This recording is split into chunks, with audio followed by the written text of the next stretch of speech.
जहां शूर्पणखा आई और उसने रूप बनाया, एक सुंदरी का थी, राक्षसी थी और सुंदरी बन करके आई और उसने फिर अपने नाक कान कटवाए और मानो लंकेश को चुनौती दे दी। इसके बाद खरदूषण का वध होता है।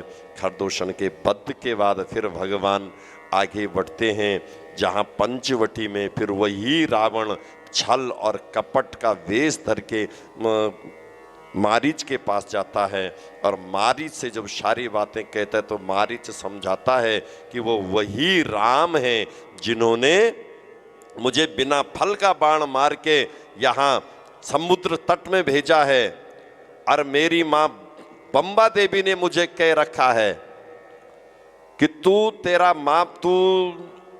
रावण का मामा है, तू उसके कुल को बचा सकता है तो बचा ले, लेकिन मैं तुझे समझा रहा हूं। लेकिन रावण समझा नहीं और मारी से माया मृग का रूप बनवा करके और सीता माता का हरण करवा करके उसको लंका ले जाता है। कथाएं बहुत है, हरि अनंत, हरि कथा अनंत, भगवान अनंत है, भगवान की कथा अनंत है। लेकिन इसमें कुछ सार लेंगे।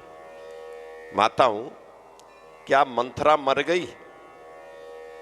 मंथरा मर गई? नहीं मरी ना, मंथरा जिंदी है। शूर्पणखा मर गई? शूर्पणखा जिंदी है।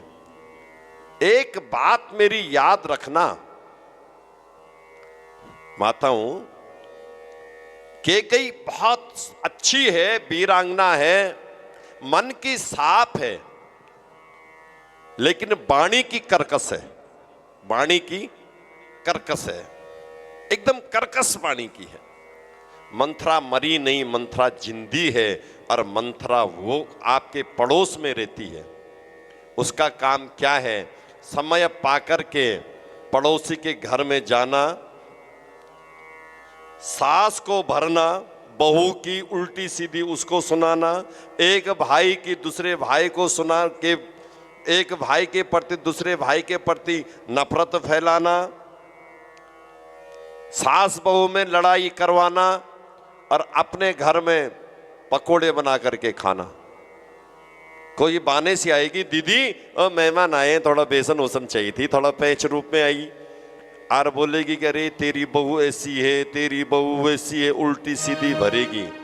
और उकसाने से ज्यादा क्रोध आता है, उकसाने से लड़ाई ज्यादा होती है। हम लोगों के घर में अपनी बातों से लड़ाई नहीं होती है। पति पत्नी आपस में लड़े तो कोई फर्क नहीं पड़ता, लेकिन दूसरा अगर कहे कि तेरा पति ऐसा है, तेरी पत्नी ऐसी है, तो ज्यादा मामला बिगड़ जाता है। तो मंथरा का काम वही है जो दूसरे के घर में लड़ाई कराती है। क्या कैकेयी मर गई? जिंदी है। और कैकेयी किसको कहते हैं? काई कई कई कई बदती इति कैकेयी, जो स्त्री घर में काई काई काई काई करती रहती है, वही तो कैकेयी। कैकेयी नाम क्या है? कैकेयी। कई कई कई बदती इति कैकेयी, जो स्त्री काई काई काई काई करती है वो कैकेयी है। और शूर्पणखा कौन है? जो अभद्र वस्त्रों को पहन करके बाजारों में घूमती है। शूप यस्य नखानी, शूप जैसे नाखून बड़े बड़े कर दिए और ऐसे छोटे कपड़े पहन करके जो घूम रही है, वही तो है शूर्पणखा। ये मैं नहीं कह रहा हूं, ये शूर्पणखा, वही ये शास्त्र कहते हैं शूर्पणखा। एक चीज याद रखना सज्जनों, जिस घर में बेटी नहीं होती है ना, ये सदानंद जी की सभा में जब राजा जनक रोते हुए कहने लगे कि भैया ऐसा आखिर क्या रावण को इतनी दया नहीं आई कि उन्होंने मेरी बेटी का हाथ पकड़ करके उसका हरण किया, तो वहाँ के मंत्री सदानंद जी ने क्या कहा कि ये करुणा की झील होती है, गंगा और यमुना इनके नेत्रों में बसते हैं। अगर मंदोदरी की कोख से रावण बेटी हुई होती तो रावण कभी कदाचित ये काम नहीं करता। लेकिन आप अपने बच्चों को ये संस्कार देना, मैं उन माता और बहनों के लिए एक संदेश देता हूं इस दिव्य स्थान से।